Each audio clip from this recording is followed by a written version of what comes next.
बिस्मिल्लाहिर्रहमानिर्रहीम। ख़वातीन व हज़रात, अस्सलाम वालेकुम। मैं हूँ आरिफ अफजाल और प्रोग्राम आप मेरे साथ देखेंगे। मसला ये है ख़वातीन व हज़रात, मसला ये है कि दुनिया बिल्कुल तब्दील होती जा रही है। अमेरिका में नई क़यादत आ चुकी है।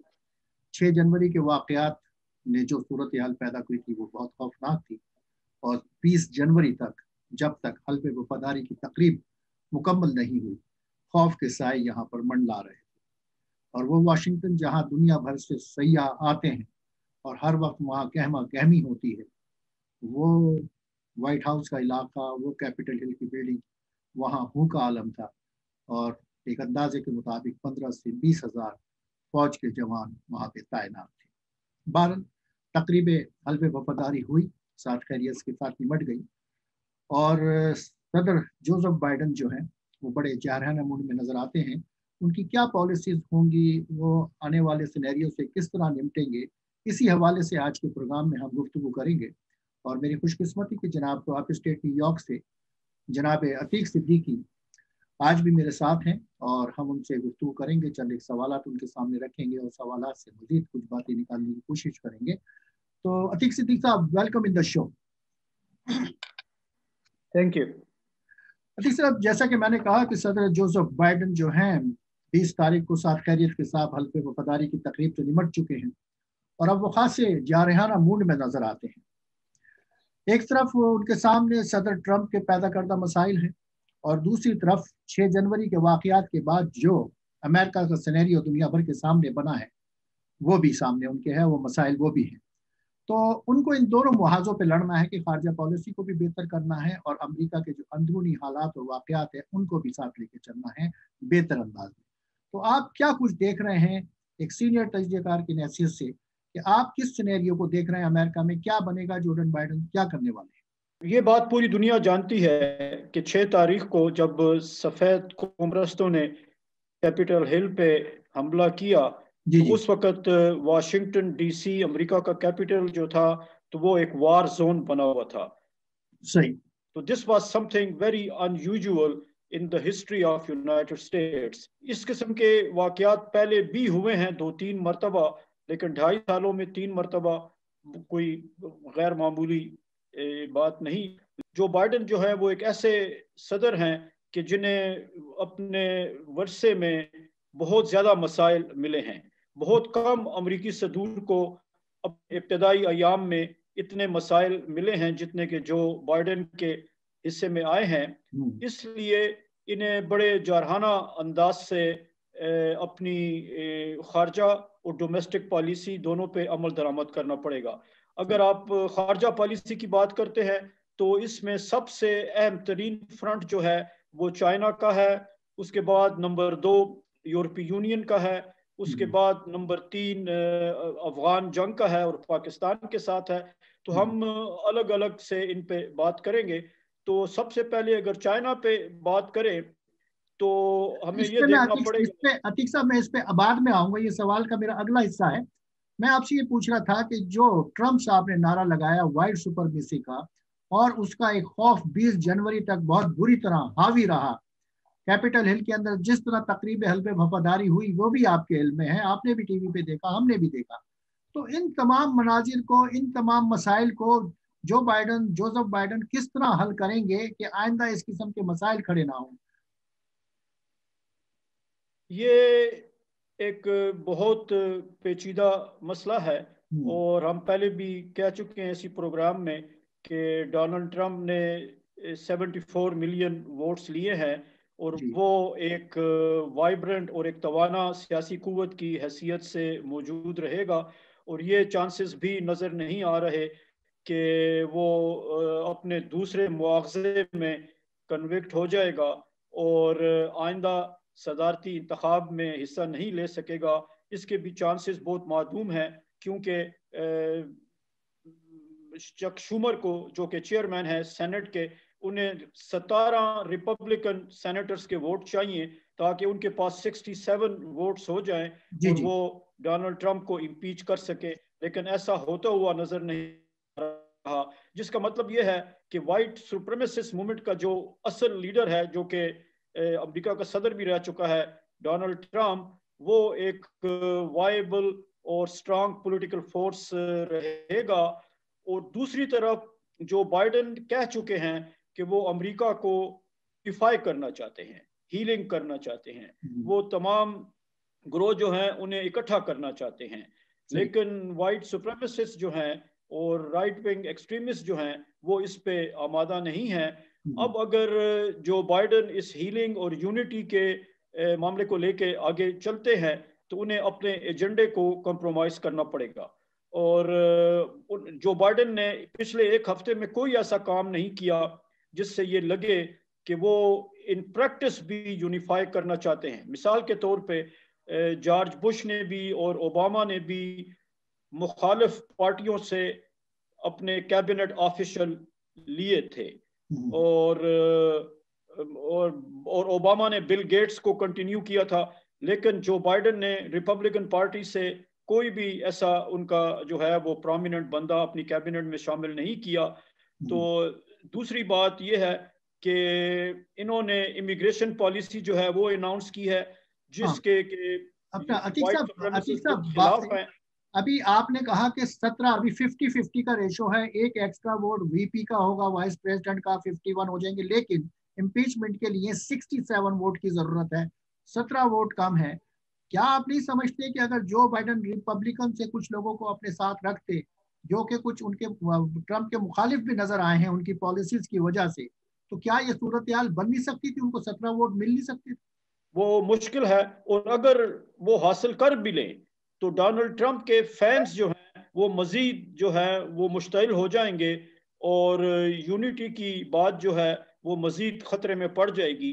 तो जो बाइडेन के लिए यूनिटी को हासिल करना और हीलिंग करना जो है वो बहुत मुश्किल नजर आ रहा है। अतीक साहब, अगर हम एक तरफ ये देखें कि दुनिया भर को आज कोरोना वायरस की जो सूरत हाल है उसका बहुत ही खतरनाक सूरत में सामना है, और अमेरिका जिसको सबसे ज्यादा महफूज मुल्क समझा जाता था वहां सबसे ज्यादा मुतासरीन है और 4 लाख से ज्यादा अफराद लुक़्मा अजल बन चुके हैं।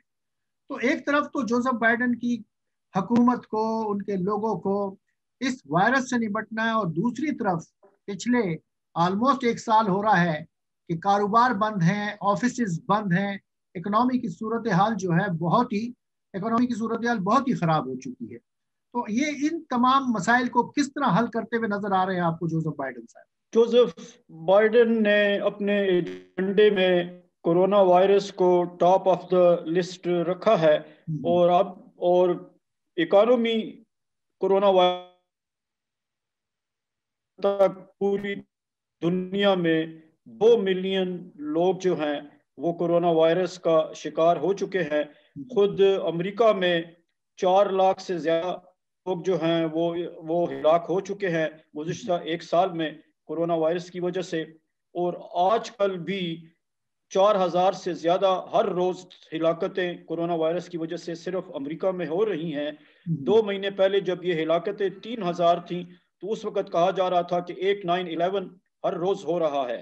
तो आपने पूछा है कि जोसेफ बाइडेन क्या कर रहे हैं, तो जोसेफ बाइडेन ने इक़्तिदार संभालते ही बड़ी सुरत और बड़ी तेजी के साथ इस महाज पे काम किया है।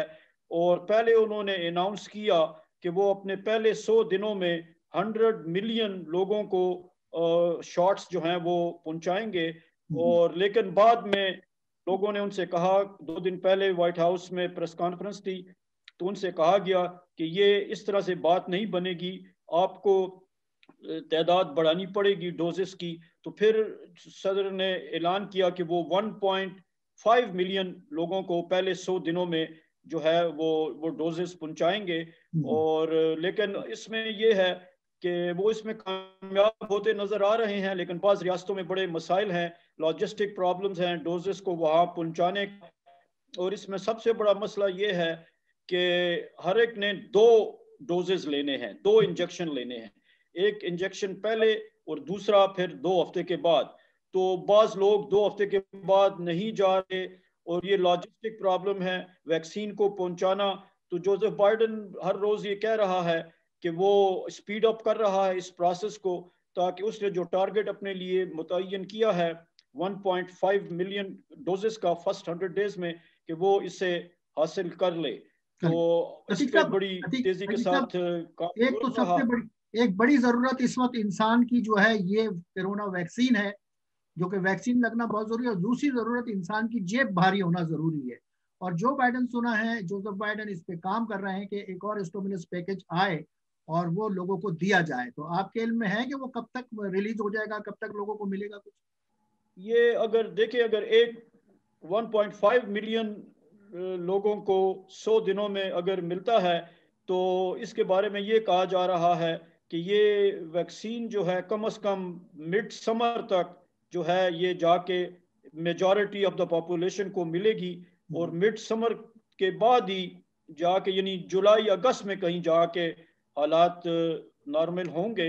लेकिन इसके साथ ये भी कहा जा रहा है कि वैक्सीन जो लोग हासिल कर लें, उन्हें उसके बावजूद मास्क लगाने पड़ेंगे, उन्हें एहतियात की उसके जरूरत है। बावजूद सोशल सोशल हाँ, मतलब कहा यह जा सामाजिक रहा है, फासले मेडिकल रखने। साइंस ये कह रही है कि ये वैक्सीन लगने के बाद भी आप 100% सेफ नहीं है।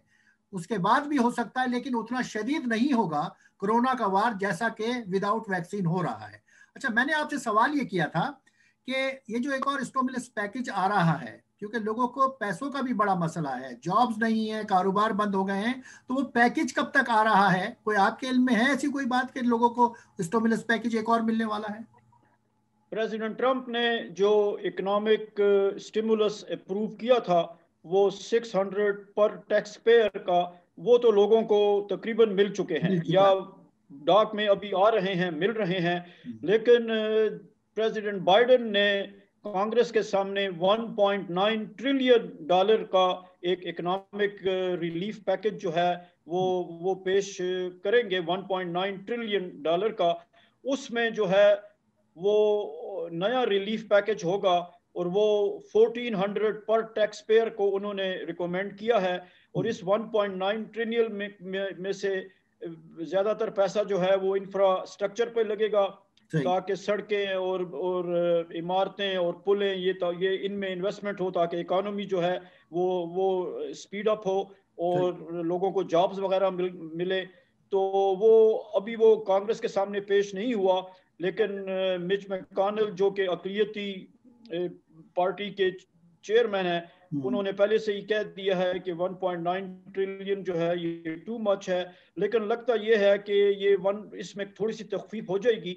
लेकिन ये अगर मंजूर हो गया तो $1400 का के मजीद चेक हर टैक्स पेयर को मिलेंगे, मिलेंगे। और जिससे कि इकोनॉमी को काफ़ी तकवीयत मिलेगी। तकवीत मिलेगी।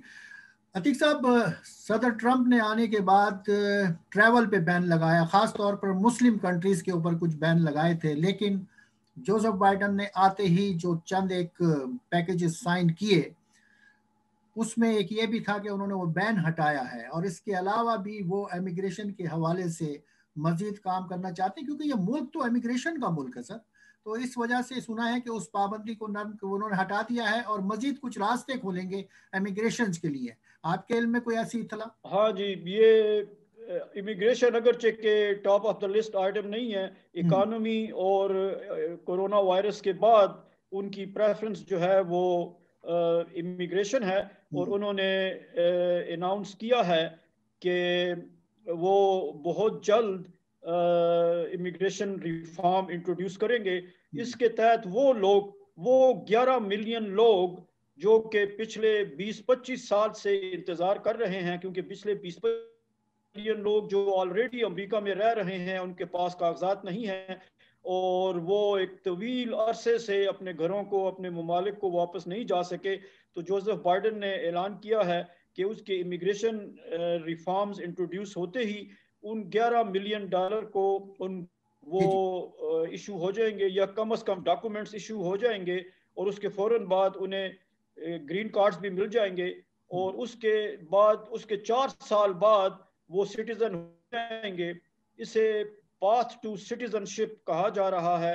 लेकिन इसके ऊपर रिपब्लिकन पार्टी ने ये एतराज़ कर दिया है कि इस किस्म के जब ऐलानात होते हैं तो आसपास के ममालिक से लाखों की तादाद में लोग आना शुरू हो आ जाते जाते हैं, हैं। हम्म। और वो जेली कागजात बना के इमिग्रेशन और ग्रीन कार्ड हासिल कर लेते हैं। लेकिन उनके इस एतराज़ के बावजूद जो Biden is going to go ahead with it, और लगता है कि बहुत जल्द ये इमिग्रेशन रिफॉर्म्स जो है वो इंट्रोड्यूस हो जाएंगी। अच्छा साहब, एक और सबसे बड़ा इंपॉर्टेंट सवाल कि दुनिया के हर मुल्क के लिए फॉरेन पॉलिसी बड़ी अहमियत की हामिल होती है। इस हवाले से हम जोसेफ बाइडेन को कुछ चैलेंजेस का सामना करते हुए देख रहे हैं। चाइना, और फिर उसके बाद ईरान, और फिर इन सब से बढ़कर पाकिस्तान के साथ जो हालात और वाकयात रहते हैं वो बड़े ही मसाइल वाले होते हैं। लेकिन कोई रिपब्लिकन का हमेशा झुकाव पाकिस्तान की तरफ होता है, लेकिन डेमोक्रेट का झुकाव इतना पाकिस्तान की तरफ नहीं होता। लेकिन पाकिस्तान की अहमियत और कदर कीमत से इनकार नहीं किया जा सकता अफगानिस्तान की ज़मीन के हवाले से। तो आप इस हवाले से क्या कहेंगे कि जो बाइडन का पाकिस्तान के साथ क्या रवैया रहेगा, आने वाले वक्तों में क्या मंजरनामा सामने आ रहा है? इसके लिए हमें कुछ बैकग्राउंड देखना पड़ेगा। पहली बात तो ये कि जो बाइडेन की फॉरेन पॉलिसी टीम में अक्सरियत उन लोगों की है जो बराक ओबामा की फॉरेन पॉलिसी टीम में शामिल थे। और बराक ओबामा की फॉरेन पॉलिसी टीम ने पाकिस्तान का जो हशर किया, इतना बुरा हशर अमेरिका की तारीख में किसी भी सदर ने पाकिस्तान के साथ नहीं किया। अगर आप सिर्फ 2011 को ले लें तो 2011 में रेमंड डेविस हुआ, और रेमंड डेविस जनवरी में इसलिए हुआ कि 400 अमरीकी जासूस जो थे वो हुसैन हक्कानी के जरिए वीज़े लगवा के उन्हें पाकिस्तान भेजा गया। उनमें से एक रेमंड डेविस भी था जिसने लाहौर में 2 पाकिस्तानियों को कत्ल किया, और पूरे 2 महीने तक ये हैजान खेज वाकया चलता रहा। ये 2011 जनवरी फरवरी था। फिर 2011 मई में ओबामा के दौर में एबटाबाद कंपाउंड पर हमला हुआ, और उसमें जो है तो ओसामा बिन लादेन को उन्होंने हिलाक किया। उसके बाद 2011 अक्टूबर में सलाला चौकियों पे 26 पाकिस्तानियों को हिलाक किया गया। और इस दौरान 300 से ज़्यादा ड्रोन हमले ओबामा ने पाकिस्तान के कबायली इलाकों में किए। तो ये वही टीम है बाइडेन की जो कि ओबामा के साथ थी।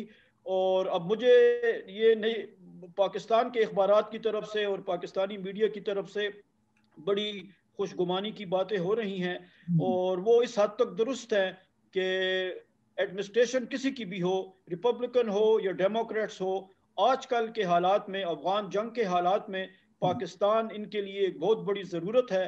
और चाहे ओबामा ही की टीम क्यों ना हो, अगर वो अफगान जंग से जान छुड़ाना चाहती है तो उसे पाकिस्तान के साथ बेहतर तल्लुकात बना के रखने पड़ेंगे।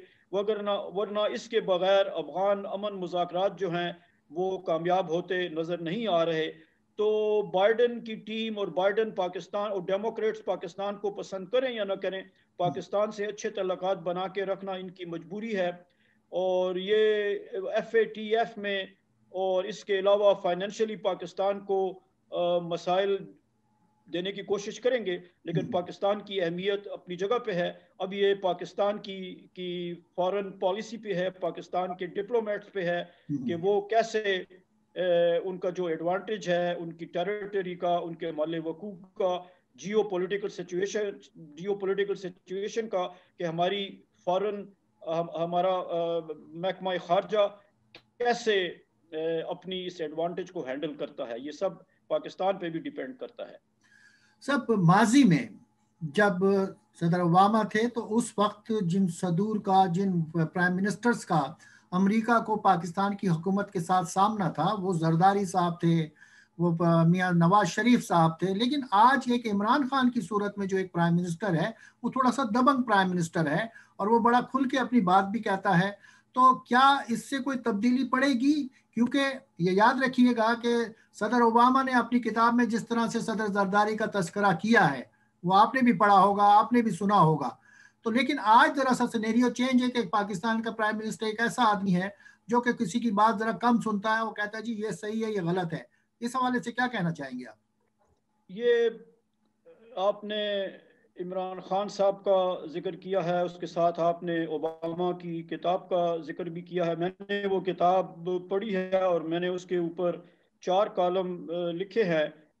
ओबामा की द प्रॉमिस्ड लैंड उसका टाइटल है। और बहरहाल अब आपने इमरान खान साहब का जिक्र किया है, तो मेरा ख्याल है कि इमरान खान के दौर में, 2.5 साल दौर में पाकिस्तान के तल्लुकात सऊदी अरब के साथ भी ख़राब हुए, पाकिस्तान के तल्लुकात मलाइशिया के साथ भी ख़राब हुए, और सऊदी अरब के साथ तल्लुकात का ख़राब होना ये ज़ाहिर करता है कि हमारी फ़ॉरेन पॉलिसी जो है और हमारा महकमा खारजा जो है वो कोई महफूज हाथों में नहीं है। वो तो आपको पता होगा कि सऊदियों के साथ इतने अच्छे तल्लुकात थे कि 2019 में जनरल असम्बली की मीटिंग में जो है वो शिरकत के लिए आए, और यहाँ जब आके उन्होंने मलाइशिया के वफद के साथ मुलाकात की और सऊदी अरब से हट के एक अलग ब्लॉक बनाने की कोशिश की, तो सऊदी अरब ने अपना त्यारा वापस ले लिया और इमरान खान को न्यूयॉर्क से PIA में वापस पाकिस्तान जाना पड़ा। इसके बाद अब देखें, आपको यह भी पता होगा कि सऊदी अरब हमसे $1 बिलियन वापस ले चुका है और दूसरे $1 बिलियन का तकाजा कर रहा है। तो इससे आप लगाएं अंदाजा कि वो लोग, वो ममालिक जो पाकिस्तान के इत्तेहादी थे, जिन्होंने पाकिस्तान को हर बुरे वक्त में साथ दिया, वो भी पाकिस्तान के अब मुखालिफ हो चुके हैं। तो मुझे नहीं लगता कि इमरान खान की टीम कोई ऐसी टीम है जो कि नेविगेट कर सकती है इन मुश्किल हालात में। लेकिन जाहिर है कि हमारी पाकिस्तान से बाहर बैठ के हम ये बात कर सकते हैं कि हमारी फॉरेन पॉलिसी जो है वो ज़्यादातर आर्मी के हाथ में रही है, वही इसे चलाती रही है, और यही बुनियादी कज़िया था नवाज शरीफ का और आर्मी का। तो अब उम्मीद है कि आर्मी जो है वो इमरान खान के मुज़िर असरात से फॉरेन पॉलिसी को बचाएगी और अमेरिका के साथ अफगान अमन मुज़ाकरात जो हैं उसमें अपना लेवरेज बरकरार रखेगी, और पाकिस्तान की अहमियत जो है उसका हम फ़ायदा उठा के अफगान जंग को बंद करने में कामयाब हो जाएंगे। एक और जो जोसेफ बाइडेन की हुकूमत को खारजा पॉलिसी के हवाले से जिस मुल्क का सामना है वो चाइना है, जिसकी अहमियत से इनकार नहीं किया जा सकता। तो चाइना के साथ क्या सूरत हाल रहेगी, क्योंकि ट्रंप साहब ने चाइना को बहुत पीछे धकेलने की कोशिश की, इवन जो वायरस आया उसको भी चाइनीज वायरस का नाम दिया। तो इस हवाले से आप क्या कहना चाहेंगे?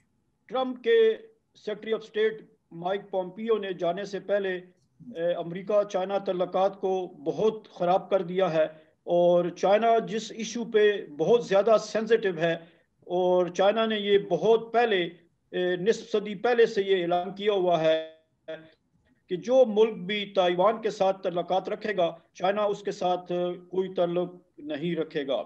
लेकिन माइक पोम्पियो ने जाने से पहले बहुत से कई अमेरिकन ऑफिशियल्स जो थे उन्हें ताइवान भेजा, जिस पे चाइना बहुत बरफरोख्ता हुआ। और क्योंकि अमेरिका और चाइना की 1979 से वन चाइना पॉलिसी चली आ रही है, जिसका मतलब ये है कि अमेरिका सिर्फ एक चाइना को तस्लीम करता है, और अमेरिका ने बावाज़े बुलंद कभी ये नहीं कहा कि वो ताइवान को चाइना का हिस्सा तस्लीम नहीं करता, लेकिन वो ताइवान के साथ तल्लुकात रखता है, खामोशी से रखता है, और चाइना को इश्तियाल नहीं दिलाता, प्रोवोक नहीं करता। तो इसलिए चाइना के लिए ये वन चाइना पॉलिसी अभी तक जो है वो टॉलरेबल है। लेकिन अब जो बाइडेन का मसला ये है कि अगर ये ट्रंप की चाइना के साथ पॉलिसी को रिवर्स करते हैं तो डेमोक्रेटिक पार्टी के अंदर भी कुछ उकाब हैं जो इनके खिलाफ हो जाएंगे। तो माइक पोम्पियो ने जाने से पहले जो मसाइल पैदा किए हैं चाइना के साथ पॉलिसी में, तो वो जो बाइडेन के लिए बड़ी मुश्किलात का बायस बनेंगे, और चाइना के साथ तल्लुकात को ठीक करने में उन्हें कुछ मसाइल पेश आएंगे। इसके बाद चाइना के साथ दूसरा इशू जो है वो हांगकांग का है, और हांगकांग में अब जो बाइडेन ने एक तरफ कहा है कि वो ह्यूमन राइट्स को जो है वो तरजीह देंगे, जिस तरह के हर डेमोक्रेटिक पार्टी जो है हर डेमोक्रेटिक पार्टी का हर सदर जिस तरह ह्यूमन राइट्स को तरजीह देता रहा है, अब ह्यूमन राइट्स में हांगकांग भी आ जाता है। और चाइना के सूबे सिंकियांग में ईगोर मुसलमान जो है उनका मसला भी आ जाता है, उनकी तादाद 1 मिलियन है, और माइक पोम्पियो जाते जाते ये कह गया है कि वो जीनोसाइड है। अब अमेरिका का सेक्रेटरी ऑफ स्टेट किसी मसले को जीनोसाइड करार दे दे तो वो एक बहुत बड़ा सेंसिटिव मसला बन जाता है उसके लिए। अब अगर जो बाइडेन इसे रिवर्स करे तो उसे इसकी कमजोरी समझा जाएगा।